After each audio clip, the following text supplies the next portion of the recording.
bạn đồng hành của tôi nói rằng ở đây có một cái sót lại của một cái nghi lễ nào đó của những người đến từ trước. Để tôi thử xem.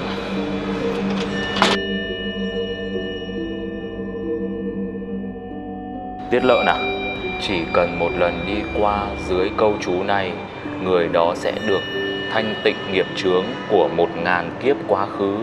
Chỉ cần nhìn thấy câu chú này một lần, có thể thanh tịnh nghiệp chướng của 300 triệu kiếp trong quá khứ. Đây là cái gì đây? Cứu tôi á?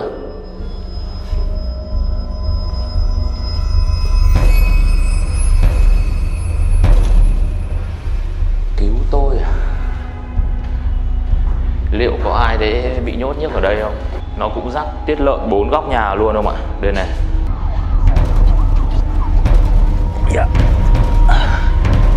Tôi đang ở cái phần cao nhất của 300 kim mã.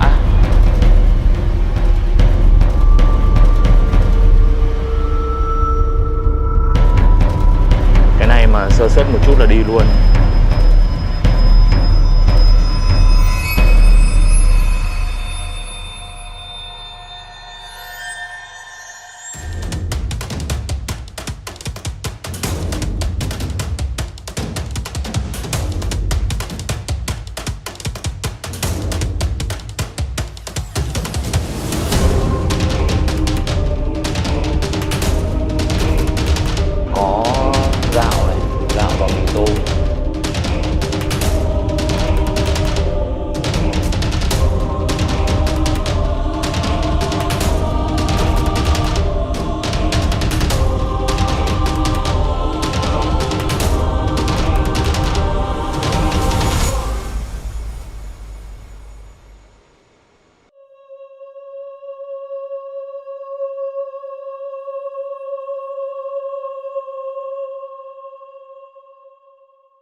Xin chào các bạn. Ngày hôm nay các bạn hãy cùng tôi quay trở lại tòa nhà 300 Kim Mã, một trong những tòa nhà bỏ hoang bị đồn là có ma nổi tiếng nhất ở Hà Nội. Trong suốt những năm vừa qua, nó thu hút sự tò mò của rất nhiều người dân. Thậm chí nhiều các bạn trẻ, những người thanh niên đã từng đột nhập vào đây vào buổi tối. Tuy nhiên ngày hôm nay, khi mà tòa nhà mới vừa sang tên đổi chủ được vài tháng thôi, tức là từ tháng 5 năm 2018, thì Bộ Ngoại giao đã chính thức tiếp quản lại tòa nhà 300 Kim Mã từ Đại sứ quán Bulgaria.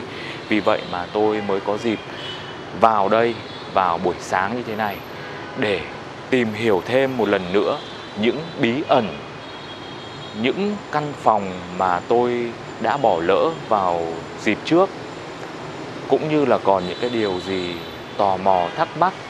Tôi mong muốn ngày hôm nay sẽ được giải tỏa hết, sẽ được khám phá hết. Xin mời các bạn hãy đi cùng tôi.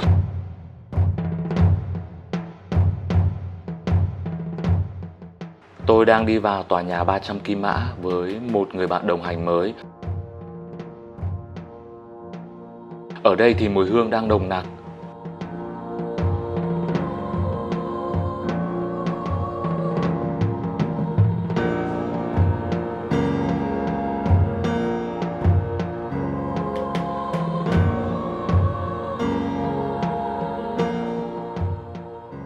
Đây là chiếc ban thờ ở trong phòng chú bảo vệ. Không biết là ngày gì mà mọi người thắp hương rất là nồng.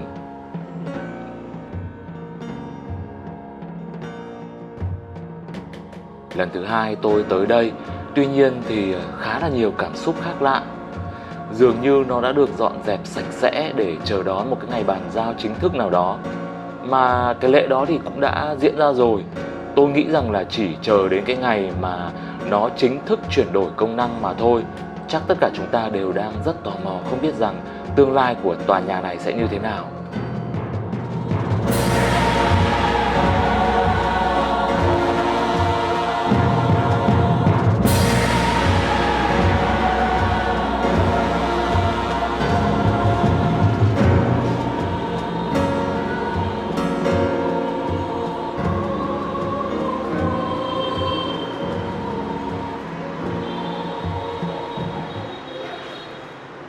khu này thì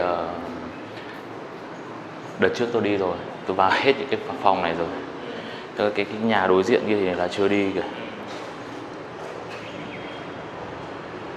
Đây là cái khu để xe. Cái bể bơi là ở sau này đúng không?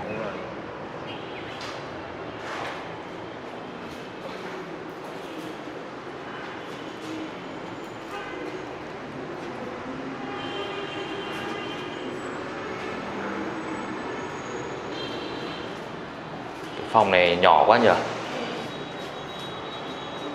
Đây không hiểu là do cái Tôi nghĩ là màu thế hay là do thời gian nữa. màu đấy. Đây có thể là cái khu quầy bar hay là bếp đồ ăn đồ uống gì đấy đúng không?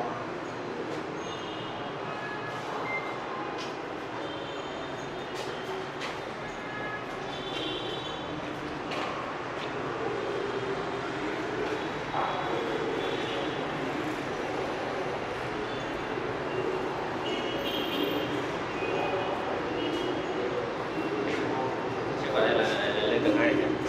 Lên hết rồi. Cái dãy bên này thì lên gần hết rồi. Đợi tôi.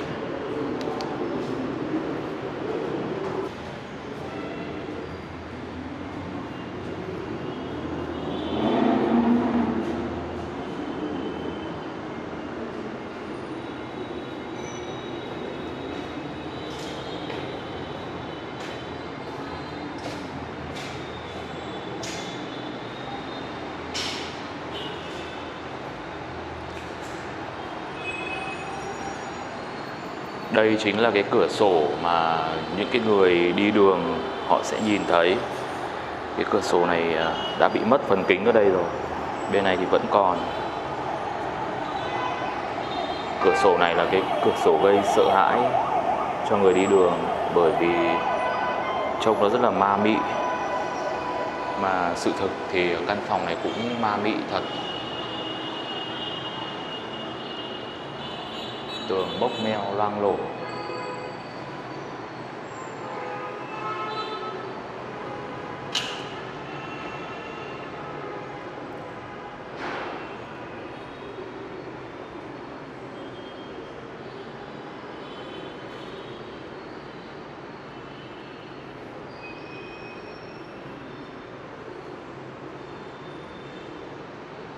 Những căn phòng đã được dọn rất là sạch sẽ, quét qua.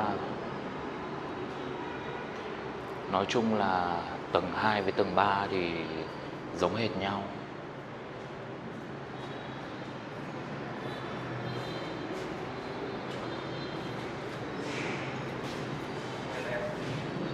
Leo lên đây à?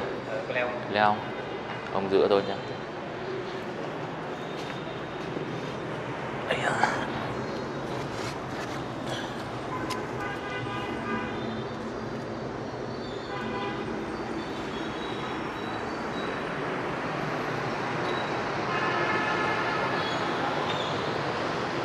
Trên này bay được không? Bay đi lên hẳn trên tầng trên này này. Chúng tôi đang ở cái tầng thượng. Lên trên này có đường lên không nhỉ? Có đường lên. Lên tầng thượng này thì sẽ hơi khó hơn đấy.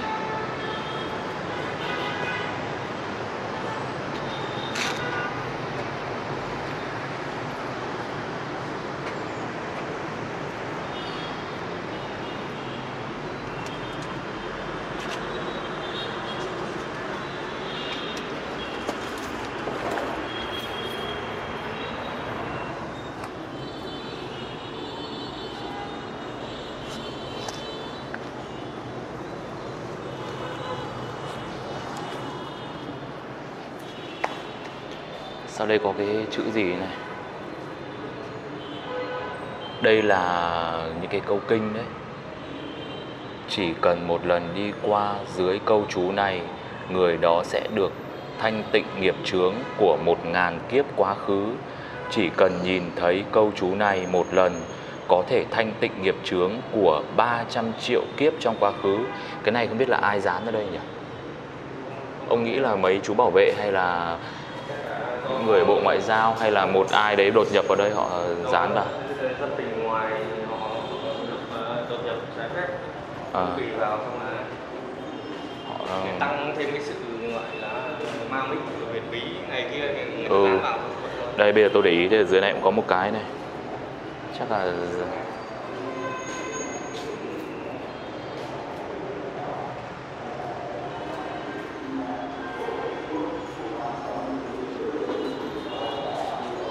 cái cửa sổ này cũng bị vỡ phần kính rồi.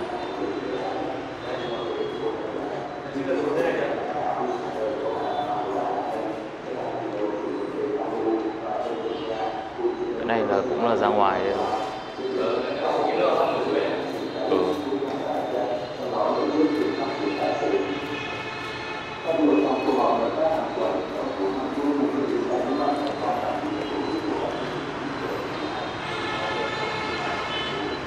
Thưa ơi, nay làm gì mà lại phá bản này?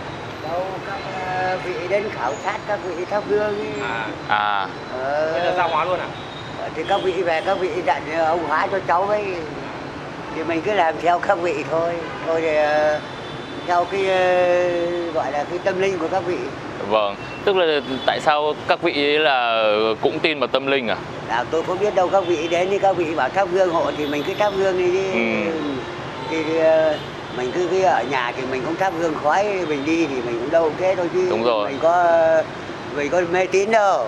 Ít nhất là chắc là họ nghĩ rằng là thổ công thổ địa hay có cái gì ở đây đúng không? Chứ có phải người ta bảo mình đây là thờ cúng gì đâu. Vâng. Đây các vị đến bảo định chặt cây cũng bảo cái đợt này đến cũng mang túm vải cũng bảo thắp hương mà thưa các vị muốn làm nào làm chứ tôi có bảo gì đâu. Đã chặt cây à? Đã chặt chưa? Cây khô này có chặt chặt khô, cây khô cái gì? Đây cái cây chết đây. Vâng. Xong là các vị lại bỏ ấy, thì tôi chỉ biết trong nhà thì bảo thế nào rồi tôi thế rồi chứ tôi có biết cái gì. Vâng. Thế về thì các vị dặn bảo ông hóa cho cháu với vợ. Thế thôi, chỉ biết thế thôi chứ mình đâu dám bảo bỏ ra, mình đâu dám bảo đừng làm. Vâng. Chú cái nhà này thì khi nào họ tiếp quản chính thức nhỉ? Là tôi có biết đâu, cái này phải hỏi cấp trên. Chúng tôi chỉ biết trông, lúc nào bảo thôi không trông nữa là không trông. Vâng. Đây, chú bảo đi làm thuê thì biết thế nào. Vâng. Bảo trông thì trông, bảo về thì về. Rồi cấp trên. Chú trồng đây lâu chưa nhỉ? Tôi được mấy tháng rồi, còn trước đoàn khác. À, đoàn khác à? Lúc mà chú đến đây thì chú có thấy cảm thấy sợ khi mà nhận cái nhiệm vụ ở đây? Không, lúc đầu thấy là ông giận bởi vì là nó hoang vắng bẩn thỉu rồi là cây cối. Thế có mỗi mình. Về sau là dọn đi cái là thôi bình thường. Đấy, bởi vì không sợ ma đâu mà chỉ sợ là nói thật với các cháu là chỉ sợ là nghiện hút nó vào vì tôi làm cỏ tôi biết rồi có sơ lanh sơ lung là tôi thì tôi ngại là cái món đấy tôi chim ma thì không có. Vì chỉ ngại cái nó nhảy ra nhảy vào nó tiêm chích thì không may nó chết đây thì mình bỏ mẹ làm tiếc thế thôi chứ là vâng, sợ cái gì. Thế thì chú có thường xuyên thắp hương ở cái bàn thờ trên kia không?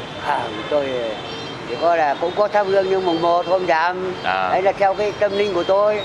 Tôi là đây là đi đâu thổ công đấy thôi chứ tôi thờ cúng gì. Đấy nói thật với chú đấy, ở nhà ai cũng thế thôi, đều phải có cha mẹ cụ kỵ ông bà.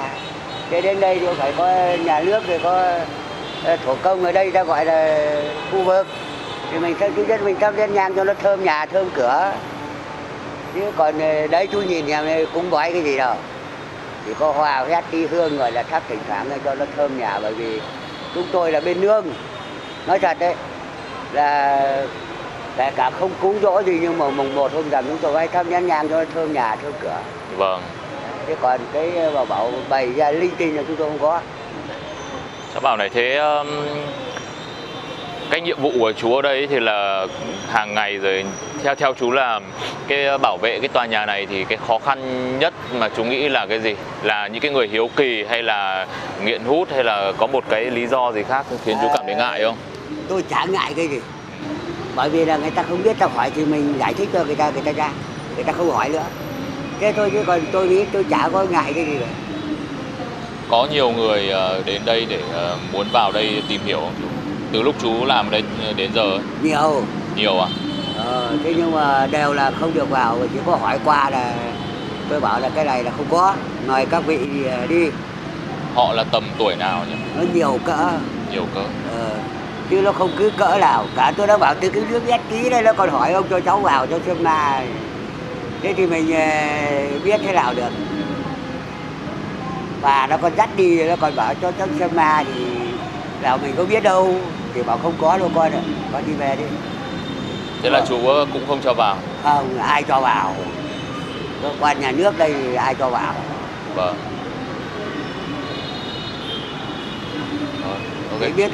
Chỉ biết là nói thật với chú này, ngay các chú thế rồi các chú giao cho chúng tôi mà bảo chúng tôi làm cái việc gì giao chúng tôi nào chúng tôi làm thế chứ đâu ngoài được cái pháp luật được.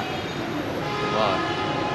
Kể cả đến trừ nói thật với chú này, trừ có con, trừ có cháu ruột, nó đến nó hỏi thăm, nó mời mọc thì cho vào hỏi này bảo gì cho về. Vâng. Chứ còn ở đây đấy chú bảo ở chỗ nào làm gì có giường chiếu đâu mà ở, già đâu mà ở. Vâng. Đấy. Cho nên là đấy chú nhìn thấy nó thực tế đây chứ. Rồi. Đấy cái giường đấy là các tôi cũng đi kiếm về chứ làm gì đã có mà ai cho cho ai ở được. Anh em này cứ tập làm cái gì thì bớ được cái gì thì làm về mà làm cái đấy. Các chú bây giờ là làm việc cho bên Bộ Ngoại giao đúng không? Vâng, cho bên công ty Tây Hồ. Tây Hồ là bên Bộ Ngoại giao thế chú, chứ không phải là không liên quan gì đến Đại sứ quán Bulgaria nữa rồi đúng không? Tôi chả không biết cái gì. Tôi không biết gì đúng không? Cấp trên giao nhiệm vụ gì thì làm cái đó. Bảo ở đây trông người tần này thì ngày tần này giờ thì là hết ngày hết giờ thì là anh phải ai vào ai ra anh phải hỏi, anh phải kiểm có thế rồi còn chả biết cái gì. Vâng. Bởi vì chỉ biết giao là mình đi làm công ăn lương chỉ biết thế thôi chứ chú bảo biết cái gì. Vâng. Rồi chú đi ấy đi, chú đi khóa vàng đi. Vâng. Lúc đấy các chú về, các chú bảo ông hóa đi cho cháu thì hóa. Vâng.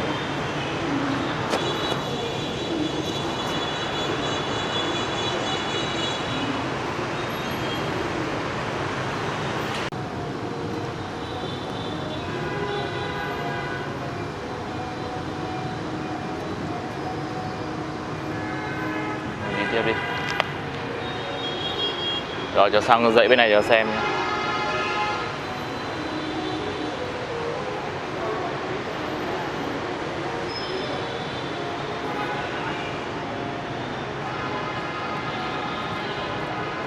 Cái dãy này thì tôi đã từng vào rồi, nó là những cái hội trường ấy. Bên này thì nó có mấy cái bó nhang mà kia nó. à thế à? Ok.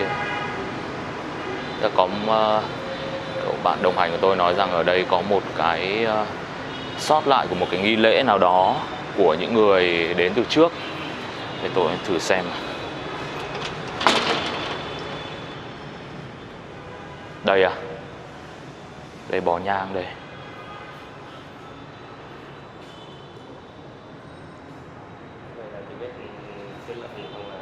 Tiết lợn à? Bây giờ chắc bảo vệ người ta rắc lên để cho nó đỡ ghê đúng không? Đi đi. Đây. Tức là đã có một nhóm vào đây và làm một cái nghi lễ nào đó mà tôi cũng chưa có điều kiện để xem. Thì người ta rắc tiết lợn lên cái cầu thang đây đây, dấu vết đây.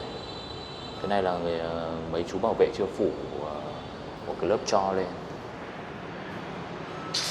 Cái chỗ này thì lá rụng. Không hiểu rắc tiết lợn làm gì. Chả có cái nghi lễ nào mà rắc tiết lợn. Chắc là ấy ra để thêm cái phần kỳ bí, kỳ dị cho cái tòa nhà này.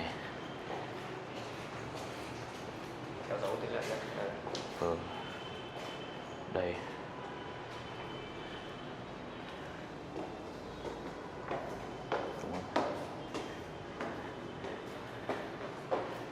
Kinh quá. Đây này, nhiều lắm.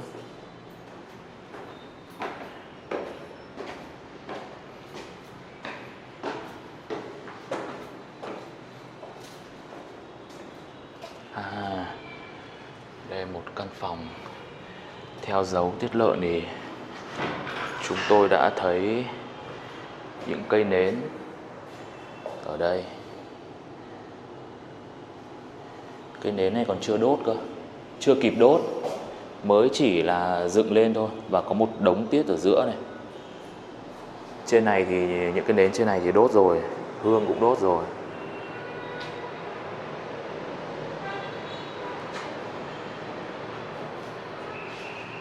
Nến trên cửa sổ thì đốt rồi. Còn dưới này thì là chưa kịp đốt.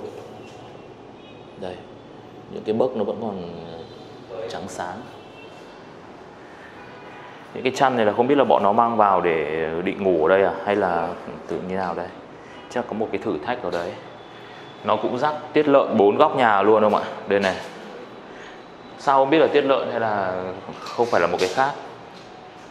Bởi vì ngay cái hôm xảy ra sự việc khi mà họ trực tiếp tại chỗ thì nói là tiết lợn luôn, không phải máu người hay gì cả. Bởi vì trong cái tiết đấy thì người ta cũng kinh đúng không? Cũng đặt ra nhiều nghi ngờ. Thì phải điều tra ngay.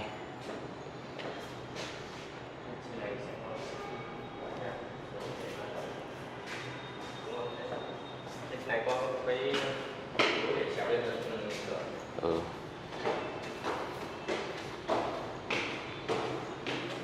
Tỏi này. Vào đây săn ma để còn tỏi. Đây là cái gì đây? Cứu tôi á?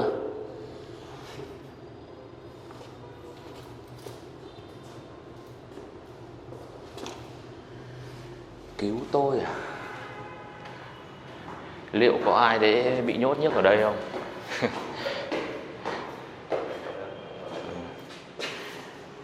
Cái chỗ này thì tôi cũng đã từng mở rồi. Nó mở rất là kêu rất to. Đấy.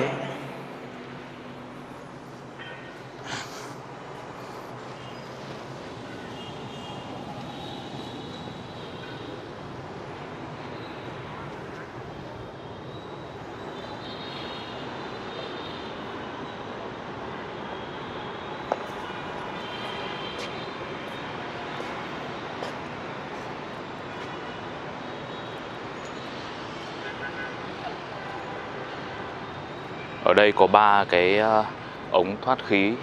Thì một cái đã bị bung nắp ra.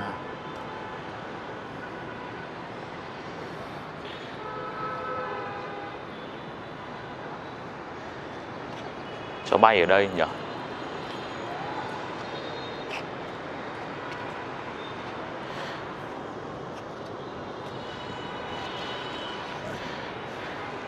Bây giờ thì tôi sẽ cho máy bay thử một vòng quanh tòa nhà xem có cái điều gì mà bình thường khi ở dưới tầng 1 thì chúng ta không thể nhìn thấy được không?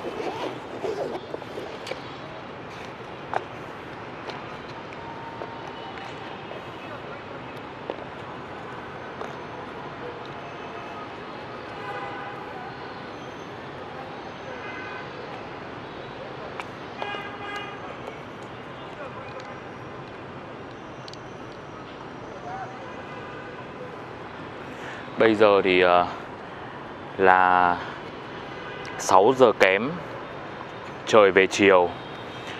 Bây giờ nó sẽ sập tối rất là nhanh. Chính vì vậy mà tôi phải thật là nhanh. Trước khi nó tối thì sẽ không nhìn thấy được cái gì cả.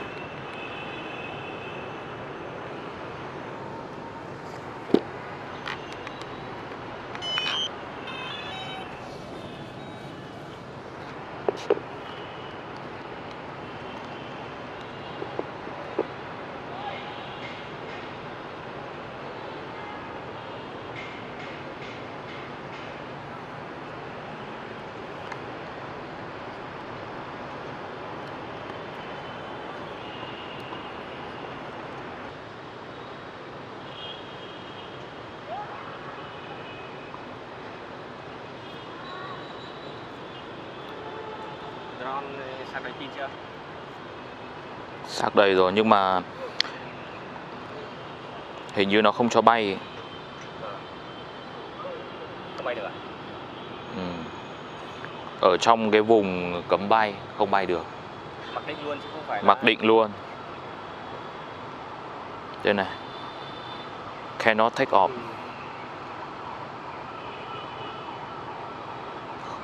Không điều khiển được. Đây. Vậy là máy bay bị vô hiệu hóa ở cái khu vực này.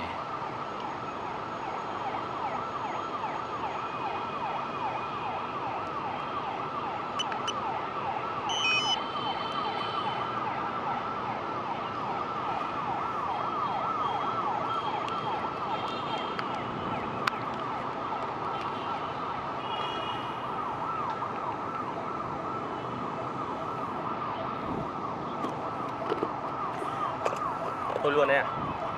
Thôi rồi. Không làm ăn gì được à? Không làm được gì cả. Bó tay rồi.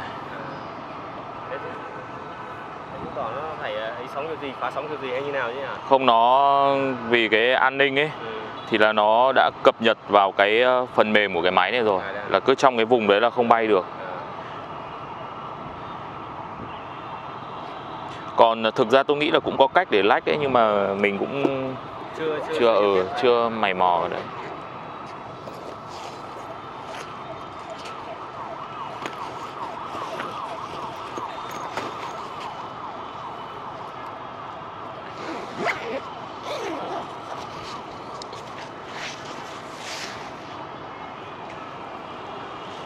Trên này chắc chỉ là cái bể nước thôi nhỉ?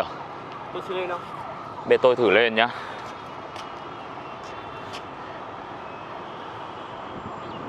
Ông cầm cho tôi cái máy nhá. Bởi tôi không có túi quần.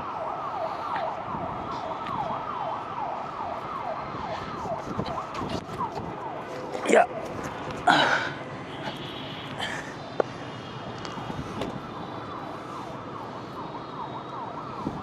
Đột kích. Tôi đang ở cái phần cao nhất của 300 kim mã. Thực ra cao nhất là lên cái bể này nữa. Đây, nó cứ tầng tầng lớp lớp, rất là nhiều tầng. Cái bể này chính là cái phần cao nhất. Bây giờ tôi sẽ tiếp tục trèo lên xem như nào.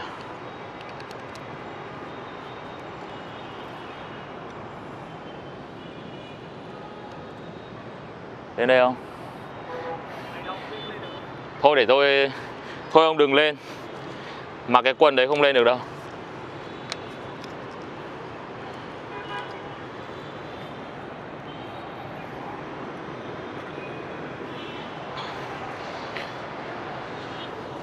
Yeah.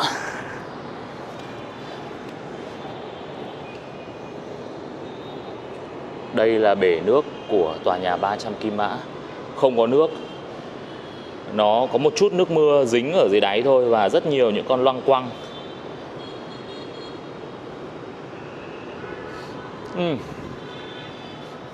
Một cái mùi rất là hôi hám bốc ra từ đây.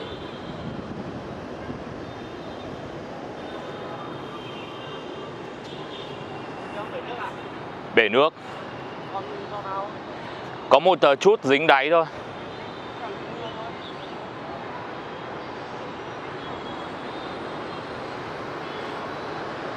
Cái cây này là cái cây to nhất mọc ở giữa sân và bây giờ nó đã phát triển trùm hết cái tán của nó ở giữa tòa nhà rồi. Các bạn có thể nhớ rằng là tòa nhà này hình chữ U thì nó mọc ở giữa cái đó.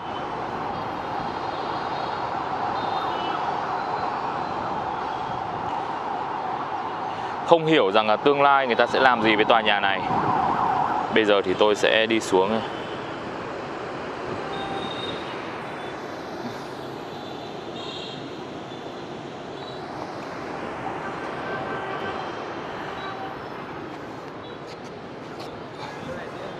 Dễ hơn à?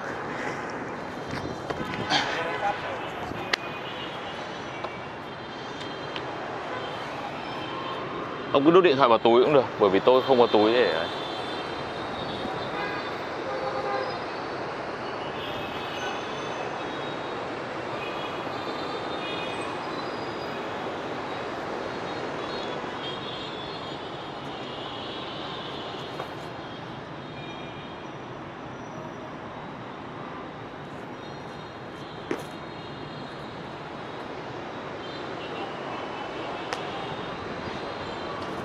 này nó còn xéo luôn. Tôi có một cái tò mò về cái dãy nhà bên kia. Bây giờ mình sang bên đấy đi nha.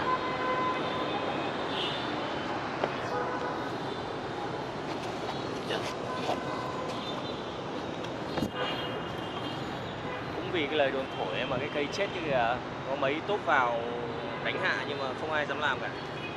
Thế à? Tức là vì cái lời đồn của tòa nhà 300 Kim Mã này mà ở giữa sân có một cái cây nó bị chết kìa. Mà không một đơn vị nào muốn dám chặt hạ cái cây đấy đúng không? Ủa cái phần thân này nó đã bám vào cái tòa nhà này rồi.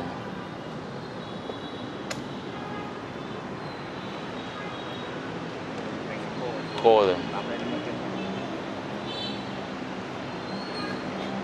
Cái cây này tôi nghĩ rằng nó cũng là một trong những cái yếu tố góp phần giúp cho cái tòa nhà 300 Kim Mã trở nên ma mị hơn này. Trông rất là ghê. Nó như là một cái gì thì nó túa ra từ ở phần giữa.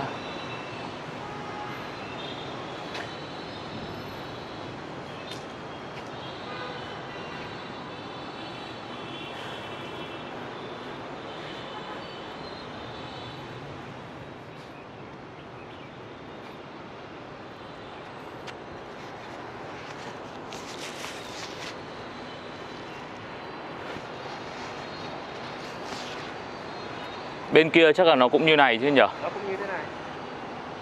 Đúng rồi, hơi cao đấy. Ừ. Xuống đây thì hơi cao.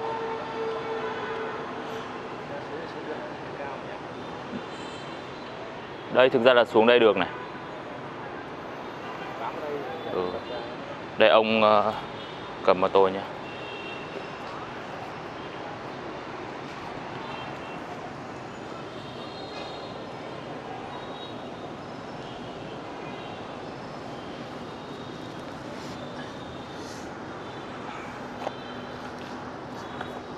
Sang bên trái thì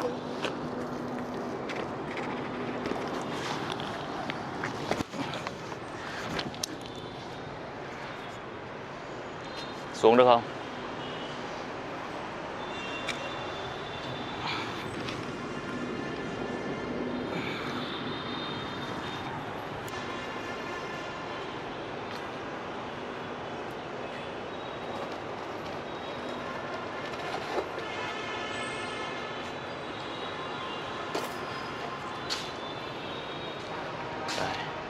Chúng tôi đang ở nóc của cái đáy của chữ U.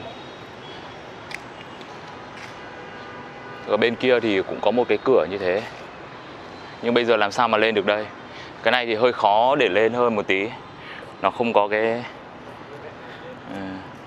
cái chân này, cái khu này hơi ấy nữa này, hơi kêu này. Tức là nó như kiểu là nó bị bong ra. Cái này dân Bắc Cua thì hơi bị thích luôn. Này thì hơi nguy hiểm tí nhờ. đóng xong rồi mất thời gian. Ông chỗ này thì là tôi đã từng ở đây rồi này. Nào ông ấy cho tôi. Ông quay ở đầu này, đứng ở đây, quay ra cho nó. Chờ ấy cả đất nhá, nhìn thấy cả đất nhá. Không nhìn thấy cả xuống dưới ấy. Trông nó nguy hiểm. Cái này mà sơ suất một chút là đi luôn.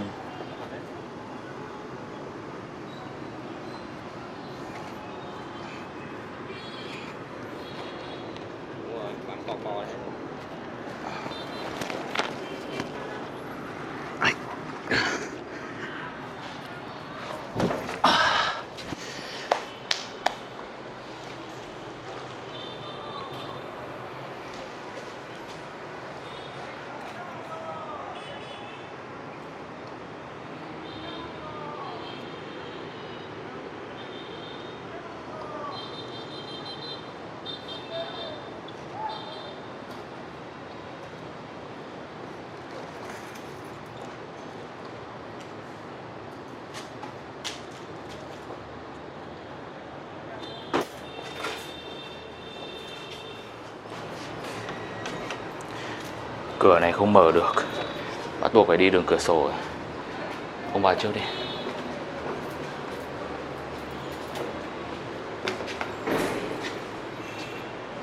trần nhà ở hết rồi.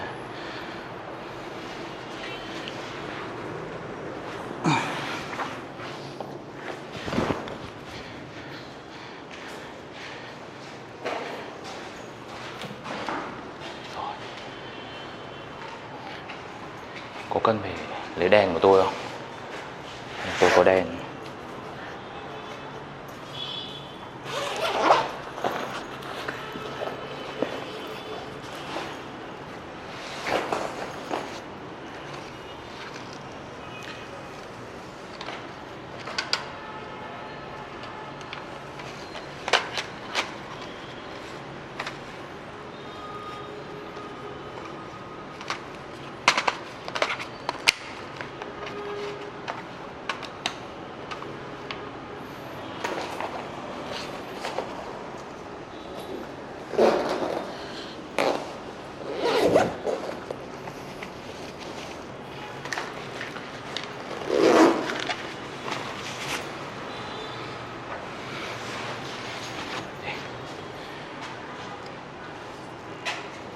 Đây là hình như cái bình lọc nước đây đúng không?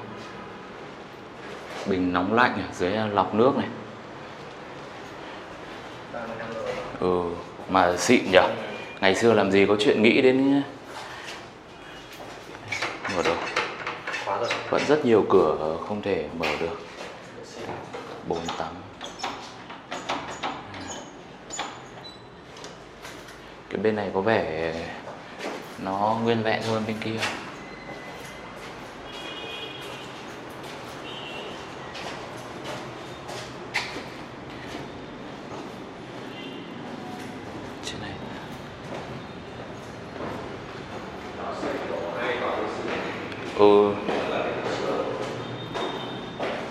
Nó giống nhau.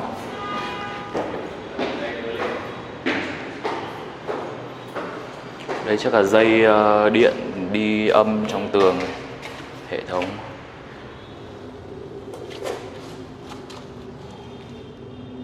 Nhưng mà để này cũng hơi rộng kìa. Bình.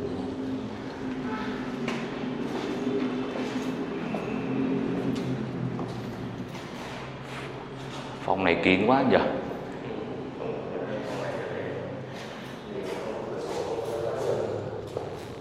Cái này cũng đi âm hệ thống dây ở dưới này, nhưng mà nó cũng khá là rộng, có thể là trốn chiếc như nào đấy khi mà nó xảy ra sự cố cũng không biết được. Thực ra ở bên Bộ Ngoại giao họ cũng nói rằng là nếu mà ngày xưa, tức là cách đây khoảng 1 năm trở về trước, mà những ai đột nhập vào đây thì coi như là đột nhập vào đất nước Bulgaria, tức là phạm pháp, thậm chí còn nặng là khác. Nhưng bây giờ rất may là người ta đã nhượng lại, đã đưa về tay Bộ Ngoại giao Việt Nam, trao trả lại cho chính phủ Việt Nam. Do đó là chúng tôi vào đây thì cũng là không có xâm phạm một quốc gia khác, mà vẫn là thuộc người Việt Nam, thì có thể vào được những cái tài sản của Việt Nam. Đây là một cái phòng họp nhỏ.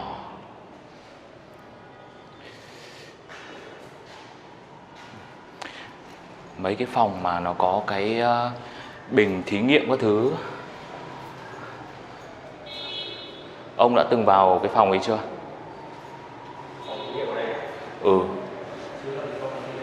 Có phòng để mấy cái bình thí nghiệm các thứ ấy. Cái chỗ này là chắc là phòng ngủ này, đúng không? Nhà khách này. Bởi vì đây có nhà tắm cho khách mà từ Bulgaria sang đây chẳng hạn. Những cái chính khách thì họ có thể ở đây.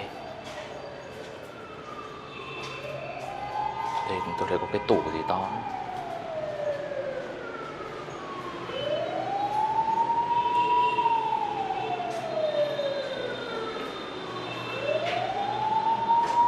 Chỗ này chắc lắp điều hòa.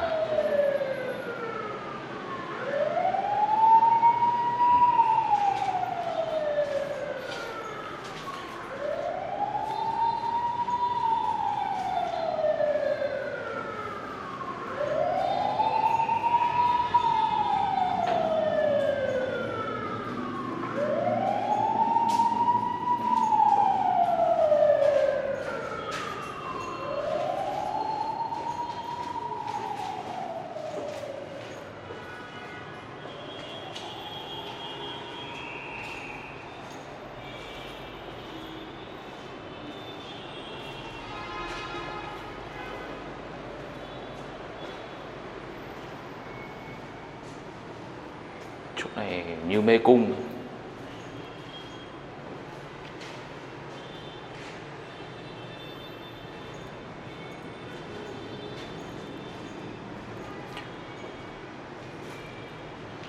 À, cái phòng này nó có một cái kính rất là dày như này. Thì cái này nếu mà bạn nào xem phim mà quen thuộc ấy thì giống như kiểu là cái thẩm vấn ấy nhỉ. Lại còn rất dày là khác luôn. Vali chống đạn. Chống đạn luôn nhỉ. Thì có thể là tôi nghĩ là thẩm vấn ai đấy nhỉ. Đấy. Còn cái khu này, cái này thì là có thể nhét những cái tài liệu gì đi qua đây này. Để tôi thử qua cái phòng bên đấy xem nhá. Đây, ông cứ cầm cái máy đấy, ông cứ quay đi. Bây giờ tôi sẽ qua cái phòng bên kia để xem.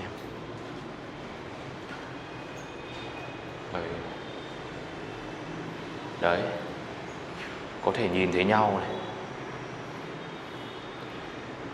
Cái kính này thì theo cái chốt này thì nó không thể di rời ra được, không thể đẩy ra được. Đấy là tôi nghĩ rằng là có thể là tạm giam ai ở đây nó cũng được cái này. Cái phòng này này. Và bên kia thì cho cán bộ người ta thẩm vấn. Ở đây những cái tường nó dày như này toàn bằng sắt à. Đấy. Này thì chạy bằng rời.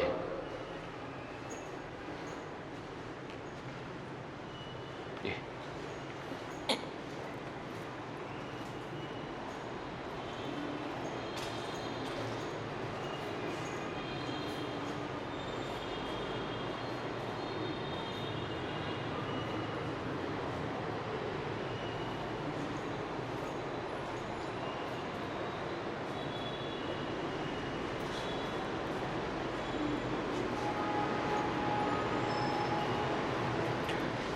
Cầu thang này mình chưa lên đúng không? Đây chính là cái căn phòng mà lần trước tôi chưa có dịp tiếp xúc.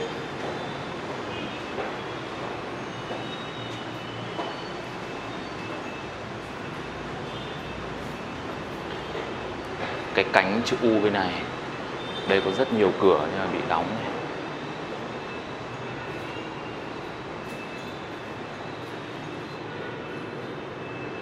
Dọn sạch sẽ rồi.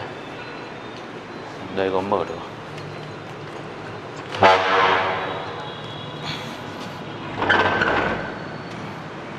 Mở được.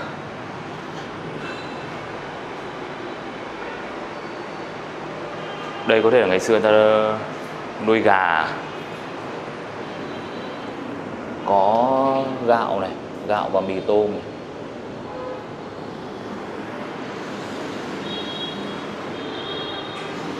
À, chim bồ câu.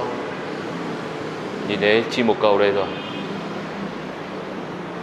Một con chim bồ câu ở đây. Chả người ta nuôi chim ở đây à?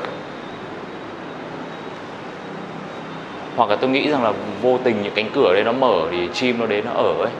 Thì người ta nuôi luôn nhỉ? Cho ăn luôn. Đây, một con chim bồ câu.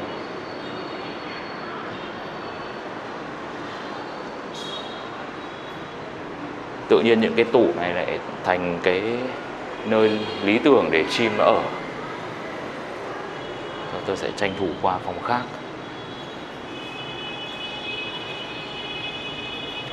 Đóng cái cửa lại nhỉ? Để tôi đóng lại. Cứ đi như nào thì về như thế, không xâm phạm. Đây, một cánh cửa khóa đây.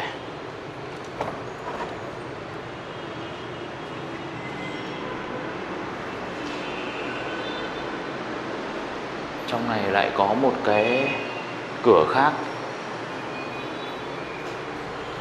Cửa này không mở được rồi. Đi sang bên này mở rồi.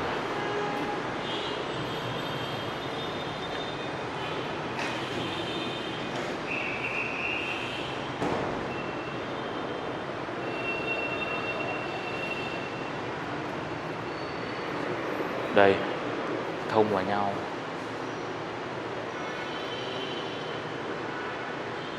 Căn phòng này cũng không có gì cả, khá là sạch sẽ.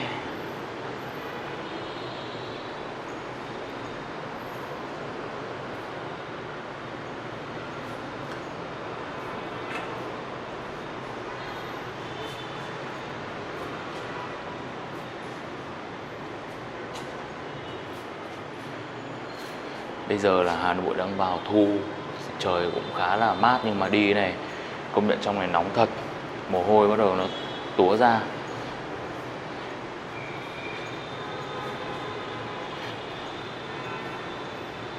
Phải tranh thủ thật nhanh.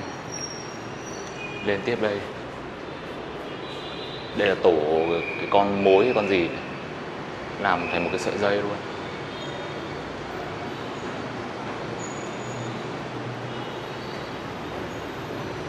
Ồ, trên này có cửa sắt không ạ? Cửa sắt khá là kiên cố. Ui ôi, chim bồ câu giật mình luôn. Một chú chim. Chim đến đây nó trú rất là nhiều. Đây trở thành một cái nơi an toàn cho chim. Đây cửa sắt này. Cửa sắt thì thường che giấu những cái quý giá hơn. Cái cửa này thì được cắm chìa khóa, nhưng mà gần như cái phòng này thì đã dọn dẹp hết rồi. Khóa vẫn hoạt động tốt nhỉ. Tôi nghĩ ngày xưa chắc cũng phải đem khóa từ bên nước họ sang này.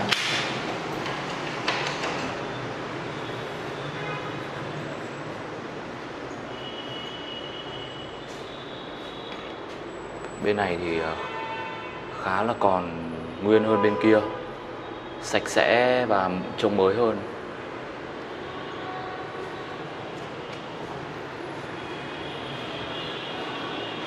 Cũng không có gì cả.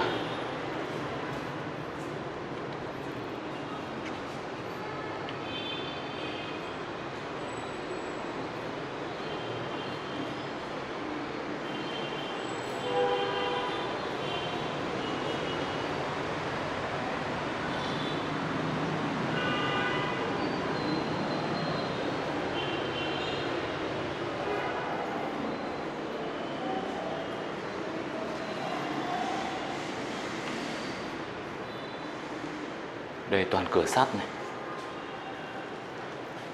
Ông mở thử này mà. À, cũng chống đạn ra cửa sổ nhỉ. Chứng tỏ là của một người phải có máu mặt. Đấy, toàn sắt thép. Khi mà có biến phát là đóng hết lại.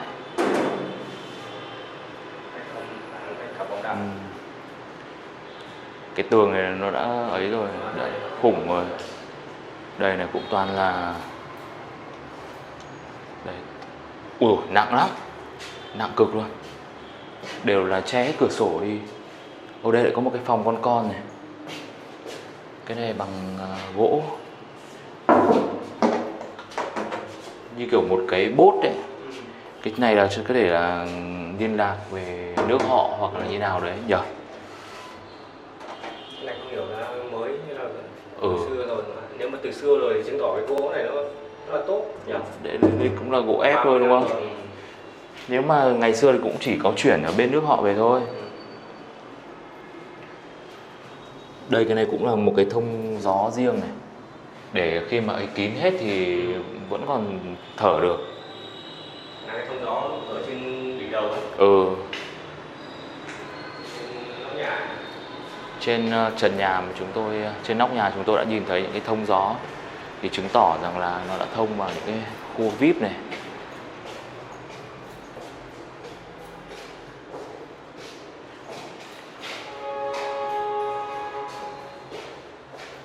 Tôi nghĩ cái này có thể nhà tắm ấy nhỉ, hoặc là bếp để lương thực gì đấy. Đây cũng có cái hệ thống thông gió. Đây nhà tắm đây.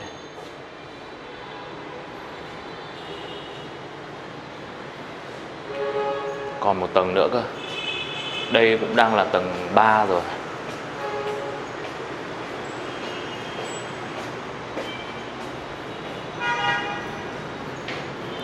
Trên này là không biết là dẫn đi đâu. Mặc dù rất là thấp nhưng vẫn có cầu thang.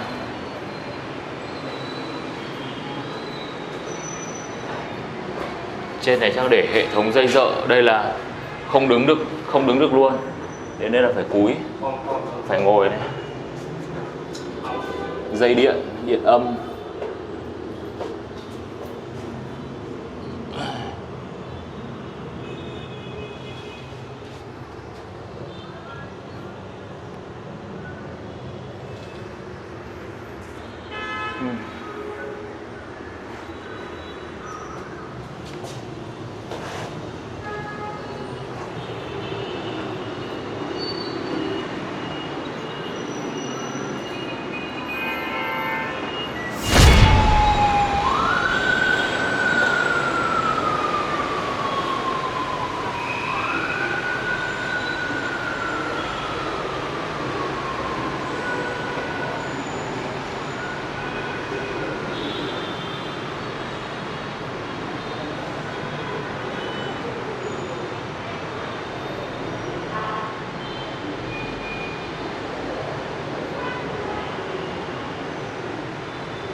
Tôi đang đi ra cái khu nhà để xe và khu bể bơi.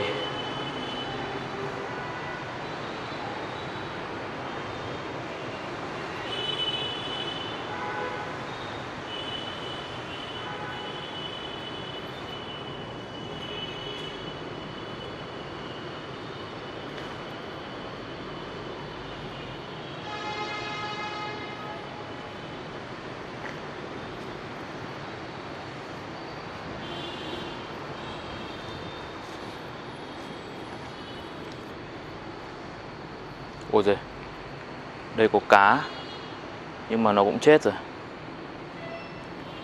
Cá chết nổi ấy.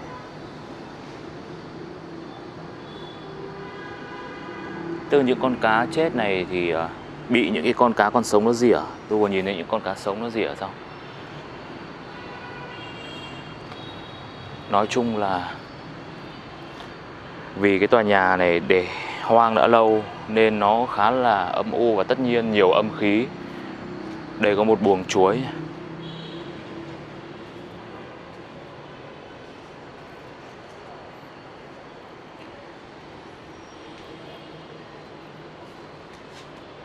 Ngay bên cạnh tòa nhà 300 Kim Mã là một khu rất là hiện đại mới mọc lên. Nó tượng trưng cho sự thay đổi và phát triển. Rồi số phận của tòa nhà 300 Kim Mã cũng sẽ phải thay đổi thôi. Cũng phải nhường chỗ cho những điều mới hơn, phát triển hơn. Hà Nội cũng sẽ mất đi những cái khu mà gây đồn đại như là 300 Kim Mã. Đúng theo quy luật thôi, mọi thứ rồi cũng sẽ phải thay đổi. Nhất là khi tòa nhà này nằm ở khu đất vàng giữa lòng Hà Nội.